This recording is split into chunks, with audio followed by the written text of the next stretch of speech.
Hello, I'm Roger Wright, and it's my pleasure to welcome you to another edition of Glory on Grandview, Tales of Grizzly Football. It's our goal with this show to bring you some unique and interesting stories in the history of Wadsworth football. And today I've got a special guest that I think is one of the best Wadsworth football historians that I've ever met, and that is Coach Ron Bayduke. So, Coach Bayduke, welcome to Glory on Grandview. Thank you very much. Appreciate it. All right. Well, Coach, we'll get right to it. You grew up in Wadsworth, Ohio, in the late 50s and early 60s, and you were one of those young students that was the first involved in Pee Wee football in Wadsworth. So I know there's a history there, and there's a story there when they started the big Pee Wee football thing. But what do you recall about Pee Wee football in Wadsworth?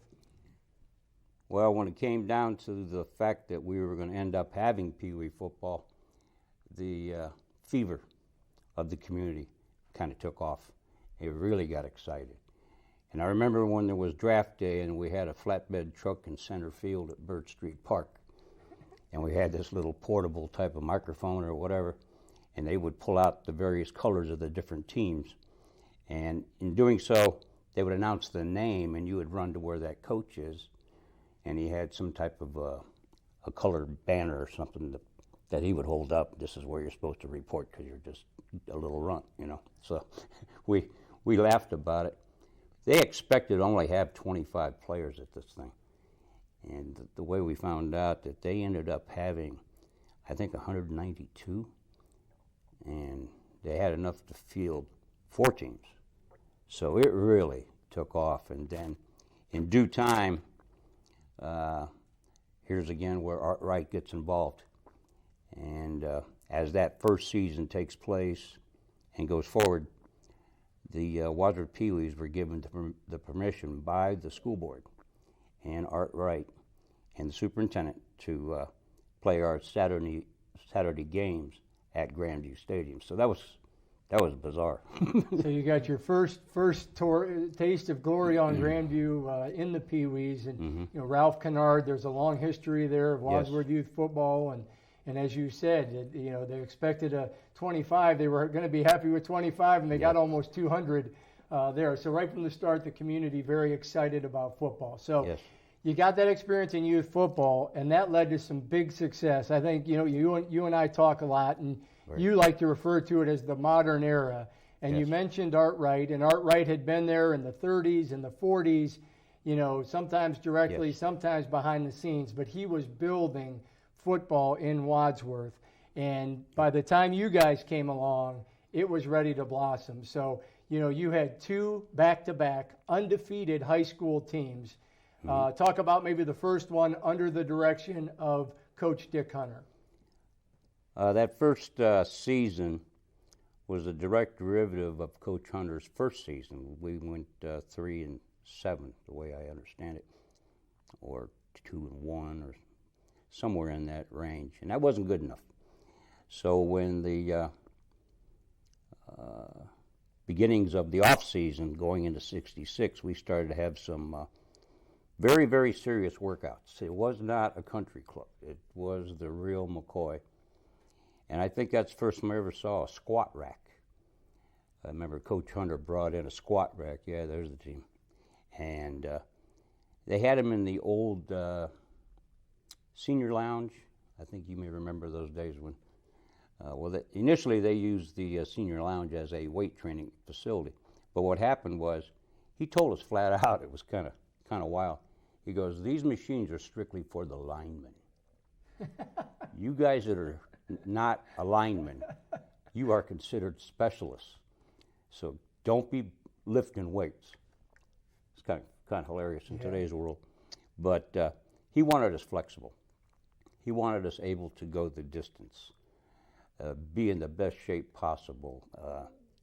Definitely old school, but you have to be ready to play the game. So. And it worked, an undefeated season. So Coach Hunter, undefeated season. We did a show on Glory on Grandview on Dick Hunter. So your coach there, you were the quarterback, undefeated team. You didn't have to do any squats on the squat rack because you were a quarterback. Right. But So then Coach Hunter left, and he went undefeated, and then he went on to some big things. He, Miami of Ohio with Bo Schembechler, and then the University of Michigan with Coach Schembechler. But another coach came in, and that was Laurel Mast. And so talk about Coach Mast. I always like to say they were quite a contrast. Dick Hunter to Laurel Mast. Two great coaches, different styles. Definitely, no doubt about it. Coach Mast took over as head coach of Wadsworth. He was probably the perfect choice because everybody knew him as the academic guy, okay?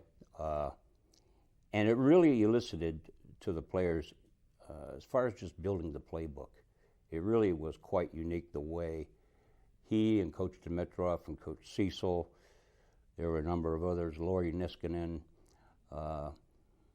they put this playbook together, and we devoured it.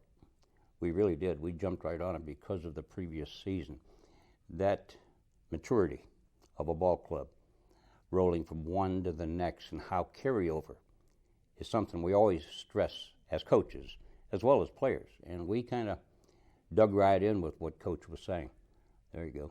Yeah, it's an old one. Yeah, there's Coach Laurel Master on the left in that picture, but. So unprecedented, 2 back-to-back undefeated seasons at that time in Wadsworth when, Wadsworth had been decent in football, but you guys really, those teams took it to the next level and those coaches took it to the next level. Correct. So after that, you had 2 successful seasons as the quarterback of back-to-back undefeated teams, and you went to the University of Akron. So talk a little bit about your experience there at Akron, and I know we have a picture of some of your Wadsworth teammates at Akron. We ended up, we were successful, here at Wadsworth then. We had a couple people at the University of Akron, one being Jim Dennison, and another former assistant at Wadsworth, Ray Dorr. And we went on a few of our trips, for instance, down to Miami. Coach Hunter recruited us. I know Biff Houston, number 28 right there, he'll end up getting like maybe 2/3 of a scholarship. Mike Foy, he didn't go on the trip to Miami, but he will sign with Akron, got a full ride. I got shortchanged on it, but Jack Rohr, the one fellow to the left, he got a decent ride to Akron. So at least 3 of the 4, did well. I ended up being a walk-on, which was fine with me, but I had a little verbal tease towards me saying, we're hoping to get you a full ride. We're hoping to get you a full ride. And I was really, really counting on it. And it was really unique about it. That college football team right there, we were all freshmen. And that team would end up going to the Grantland Rice Bowl and end up playing Louisiana Tech, Terry Bradshaw. Terry Bradshaw, very neat. So it was kind of wild, really. All right, so things at Akron didn't quite work out for you, but you had another opportunity out west. Yes. And it was kind of way out west, wasn't it? Eastern Montana. Yep. So you ended up there. Talk a little bit about that, and we have a picture of some Ohio players who were also on the team with you at Eastern Montana. Yep.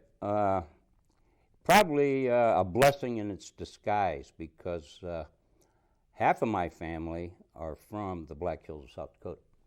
So I had been out there before, so going out to the Dakota area or Eastern Montana and, living in that different environment, it's like old times to me. I've already been out there working my cousin's fence line and stuff like that. So what happened was Coach Robert E. Lee, I know it's a funny name, he's not the general, he's a good football man. He kept my name in his recruiting diary, if I can call it that. And he kept in line where I was, where I started at Akron, and then he says, "Hey, you interested?" I says, "Heck yeah, I'm interested." So we threw a lot of footballs. We had fun. So you had fun out there. Oh yeah. And you weren't done having fun as a player, were you? Because you had an opportunity to play semi-pro football. Yep. So talk a little bit about that. You ended up with the Youngstown Hard Hats and the Chicago Fire. So talk a little bit about that, early 70s semi-pro football. Yeah, a couple it was really kind of unique. I've heard of the hats before, but I didn't really know what made it work. Jim Erskine was the owner of a construction company just outside of Youngstown, and he had this semi-pro football team called the Youngstown Hard Hats. And what's really kind of neat in the story, because the story takes these twists all the time. I don't know why. I guess I'm supposed to be twisting. I don't know, but it was kind of ridiculous because Orville guys keep showing up. Okay, a fella by the name of Bill Schunkweiler. He will be the head coach at Orville back in those days when I was still probably in junior high. And what would happen is Bill Schunkweiler did his gig in the college ranks. He ends up being the head coach at Youngstown Hard Hats. Well, somewhere through the grapevine, he saw my name again, and he knows about Wadsworth Orville, so boom. So the guy that actually helps me later get into the coaching ranks is Mo Tipton, which is kind of funny. From Orville. Because we're the, we hate them. Yeah, it's a rivalry. It's there, one right? of those, yeah. Yeah. But no, Mo Tipton was he was a big supporter. And Coach, I loved it. You and I talked when we talked about your semi-pro days. The pay wasn't great, was it? you had a paycheck in your scrapbook for what was it, $24.30 or something? $30, but $5 went to taxes, and that's including driving to Black River every day, where I end up coaching too, and then driving to Youngstown 3 days a week. Yeah, so practice. you said it barely paid for your gas, Yeah, right? But you guys were playing for the love of the game. And that's when the gas was up just going over 50 cents a gallon. Yeah. Which was a different time too. So. All right, so you got into coaching, and you started off at Black River in 1973. Then you listen to this list of stops. So it goes Black River to Massillon to Barberton, and then you ended up at St. Joe's. Mm-hmm. And talk about your time at St. Joe's, because that's really kind of where you did a lot of your coaching. Right. That's where I guess I kind of matured, in the coaching business. But I kind of go back to the coaches I had back at Wadsworth. A lot of those coaches, the mainstays, were Barberton products, okay, whether they were assistants or whatever, and really connected with me. And I looked at them as mentors and my teachers of football, okay? They were on us all the time about academics, but you better know your football too. I mean, it was a science. And as a result, keeping in contact with all those coaches later will also help in the advancement of one's career. So it was quite a learning experience, and I think I was blessed. Now, one of the ways you were blessed at St. Joe's, you had some incredible athletes. Oh, yeah. And some incredible football players. So some of the names, and we've got pictures of Heisman Trophy and Super Bowl MVP, Desmond Howard. You have the Mike Golick, great offensive lineman, went on to have a career in broadcasting. Elvis Gerback, NFL quarterback. Yep. There, and then an NFL linebacker, London Fletcher, as well. So just some incredible athletes. What do you say about those guys? Or does their play say it all? Here's what I tell them. I see them at least once a year. And when I tell them, I go, well, now that I'm retired, fellas, and some of you guys are all millionaires. And we chuckle. And then what happens is, hey, do you need that guy to drive your limo to some event? In other words, I'm ready. So I have fun with it. And that's what's neat about the relationship. It's been ongoing for quite a while. So after your first stint at St. Joe's, it was Massillon again. Mm-hmm. Then you did Warrensville, where you coached basketball there. And then you came back to St. Joe's as the head coach for a couple years.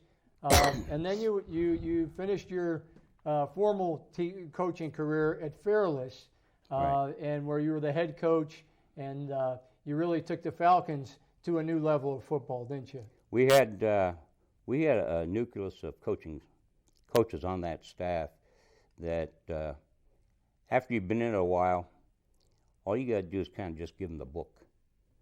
this is what I'm thinking, review it. We only got 4 weeks, guys, because we start. So the pressure was on, but there really wasn't. We were just trying to step to the next week, and the week after that, and then begin. So that was very important, having some veteran guys. But we had some people on the team too, which was neat, and they really bought into it. I think half the battle anymore is just kids learning and buying into what's being preached or coached to them. And one thing you got to do, you got to keep the kids smiling. You got to smile, and that is big time to me. Well, what you did worked, because the Falcons made the playoffs for the first time in like 30 years of football history there. And 36 straight years of losses. And then you guys made the playoffs twice then. Couldn't believe it. Yeah. I mean, it was, I don't know.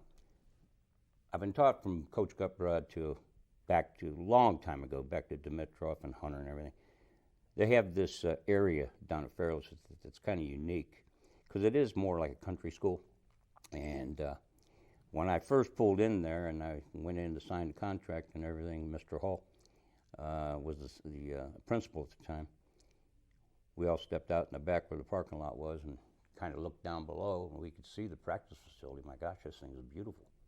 Okay, then the game field, and I go, this is a beautiful meadow. We're in the meadow. So boom, there's a bumper sticker for you. Okay, so we just took off on that. The kids enjoyed themselves. They sold their souls. I mean, they worked their butts off to get ready. You know, 'cause we didn't have a whole lot of off-season training or anything like that, but they were gung-ho. They truly were. Yeah, I was proud of them. I really was. At St. Joe's, we earned our horns. At Fairless, we earned our wings. Very neat. The So, Falcon, yeah, the Falcon wings. So you can see where I revert back to where I was, maybe, and just kind of take a different mascot and go from there. Yep. Makes And it that fun. philosophy, right? It didn't change. That basic philosophy didn't Nah. change through the years. It worked for you. Yep. And it worked in Fairless. So It was you fun. weren't quite done coaching, right? I No. can't see you just walking away from the game. So you ended up helping out at Mount Union. Yeah, Larry gave me a call, and Larry Karras, I tell you, what a record he has. Yep, and that So, speaks for itself, right? Yeah. And I just took care of the offensive line alongside with Rudy Sharkey, former Barbertonian. Yep, Barberton coach, right? And yeah, it was quite unique, and it was really good for me at that point in time to be underneath another mentor. So I was like Rudy's assistant on the offensive line side of things, and it worked out pretty well. And I would imagine you guys had a lot of fun. Oh, yeah. Doing that. Yeah, Two football guys. Yeah, we had a lot coaching of the line on a national championship team. Yeah, a lot of the guys that were on the staff under Larry were products of the '60s. Golly, they were. We all kind of knew each other as players, but didn't really know each other, until later down the pike. So yeah, it was unique. It really was. So really, I mean, that capping off just an outstanding career in coaching that just spanned many decades, and thinking of all the great coaches you learned from and coaches you coached with, and the great players that you got to coach and work with over the years. But one of the neat things I like about you, as we developed our friendship, is you have such a love for Wadsworth football. It never left you. I mean, those Pee Wee days through Coach Hunter and Coach Mast, and just that love for Wadsworth football. And one of the unique and interesting things I think that you bring up are some people that maybe were behind the scenes sometimes. And I've heard you talk several times about Jim Rivers. Yeah. So Jim Rivers was he wasn't a coach, but he had a hand in football. Yeah, Jim Rivers, I tell you, he was the head custodian at the high school, and he was like the head man as far as the transportation of the football team to any type of away game or going to a game down at Arkwright Stadium. He was a character, because if we ever got in trouble, like more than one detention or something like that at the high school, we ended up having a work session with Jim Rivers on Saturday. And if we missed game film with the football team, we had an extra couple 100 yards of bear crawl every day for a week. So, and he would actually snitch on you every once in a while. Or he'd grab you and say, hey, Coach Hunter doesn't put up with this nonsense. And boy, all we had to do was hear those names, Hunter and Mast and Cecil, or you don't want to be in that wheelhouse, because you're going to come flying out of the wheelhouse. So, and you said Jim, I loved you said Jim would drive the bus to the game, and then he'd give a pep talk. Yeah, right at Main Street, going across to Rainbow. Yeah, he goes back to Art Wright's first year. Okay, there's a picture at the Historical Society with him in the front row, and he stood up. I think a lot of this was planned. He was a character. He could really act out what he wants to say. He'd get up in the front, put the bus in park. He'd turn around and look at the ball club, and we're sitting there, we're trying to be serious as could be. He goes, "You guys ain't nothing but a bunch of doggone knotheads." And I'm going, "Coach, what's this?" Coach Hunter sitting beside me, up in the front. And he'd hit me. He said, "Listen to him." So I listened to him. Then he started talking about Rainbow Street. He looks and he goes, "Gentlemen, we call that street Victory Boulevard. Okay? That's a one-way street. You better win, because I don't drive. I take the shortest cut to get back to the high school. I'm coming up Rainbow." In other words, the policemen, we had some stadies at the time too, they would lead the caravan of buses back to the high school. Well, we didn't have to make that long trip. We always went the short trip. So he said, "That's Victory Boulevard. We win. You go through Victory Tunnel. And you come through Victory Tunnel. We get on the bus. We get the heck out of here. We're up at the hilltop." So it was just, it was funny. Yeah, I think one of those people that just makes Wadsworth a special place. It shows the whole, everybody loved Grizzly football, and it was a big deal to everybody, and I think that shows that. Cool. So talk about playing at Grandview Stadium, the old stadium. I know you know the whole history there behind it, but for you as an athlete, what was it like playing there as a peewee, as a high school player? What do you remember from that era of Grizzly football? Well, if I can go back to the peewee days, our first peewee contest, once the stadium was okayed for us to play in it on Saturdays, we ended up playing the Akron venue of peewee football. I think Akron West came over, Akron East we played against. I was on the Redskins. I don't know who the Green Dragons played or the Blue Devils, but we played a contingent. We shared a quarter. So we played Akron East. And I'll tell you what, those guys, they were tough. I'm telling you, but that was kind of like a wake-up call. It's kind of unique, but that experience itself, because that was a whole new venue. Playing for Coach Hunter, going to those pep rallies, having the coaches that we had. I remember after our first meeting that we were snapping the ball in the gym, the old blue seats. Okay, we were getting coached that night, and that was legal to start getting snaps. I mean, heck, we're wearing blue jeans and shorts or whatever, and we're starting in. So that wet concrete was starting to be setting, because we knew this was going to be a lot different. So, yeah, it was quite unique. And having the crowds at those games, coming through Victory Tunnel was I wish they still had that. I think that was something else. Pre-game would be it would be electric. I think we were getting 8,000 to 10,000 a game, and at 6:30 we had kickoff at 8 in those days. At 6:30, the cable that went around the stadium, I don't know if you remember, they had those white poles and stuff, and they had a cable draped between them. There had to be at least 5, 6 guys deep just watching us warm up in the end zone. It was like, what is this?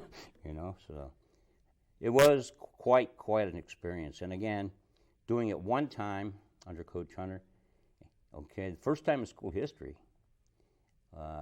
having an undefeated season, but then again, coming back, because we were able to get things even more polished as a team for that next season. And we were very, very fortunate to have a good contingent of our coaches return. We missed Coach Hunter. It was rough, but it was the real deal. It really was. Yep. So, Coach, we're going to have to wrap up, but Okay. Just wanted to thank you for being our guest, and again, our friendship, and just love that you're like the Wadsworth football historian, and I know you have I don't know about that. a connection with so many good Wadsworth players. So maybe in the future, I know we did a show on Dick Hunter, and hopefully we can do some more. We've got some more episodes of Glory on Grandview planned here for this fall, but I would like to special mention our students from the Wadsworth Media Communications Program through the Four Cities Compact, Alexis Cole, Ryan Noriega, and Jillian Swafford. They're helping us with some production stuff. That's cool. So we've involved some students in the show, and I think they're doing a great job so far. And we're going to bring you, our goal, 3 more episodes this fall of Glory on Grandview. And then we're going to, one of the things that Jillian did was she made a cool logo for the show, so I'm going to get that printed on a T-shirt, and we're going to get Coach Duke the first Glory on Grandview show. So thanks to all our guests, and this is Roger Wright signing off for Glory on Grandview, Tales of Grizzly Football. Salute.